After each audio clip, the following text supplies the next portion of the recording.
isso veio aqui no teu altar, para pedir ao Santa Mãe do Céu a proteção do teu divino olhar. Os bons conselhos que mamãe me dava, somente tu agora podes dar. O que é que eu faço, mãezinha querida, se estou perdendo o gosto de viver? Eu quero o colo e a paz de um bom carinho, não o que o mundo velho quer vender.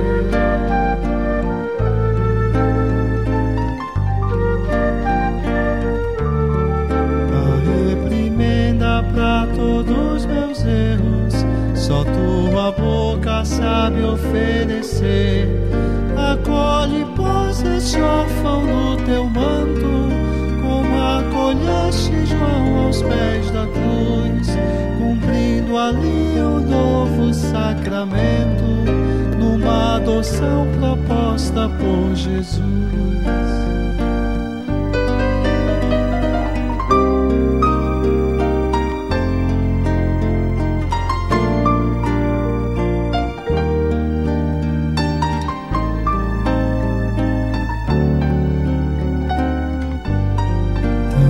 Te faço, filho, meu pedido, para cumprir-se plena essa adoção. Ampara a mãe viúva e as mães sofridas, no mesmo altar da minha devoção. Vês, meu filhinho, escutei tuas preces, sempre terás abrigo no meu véu. Levanta e segue em paz o teu caminho, rezam por ti já duas mães do céu.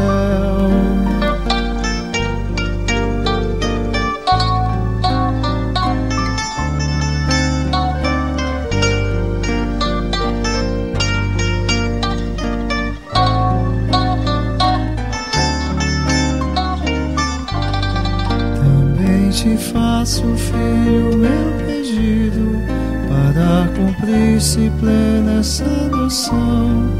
Ampara a mãe viúva e as mães sofridas, no mesmo altar da minha devoção.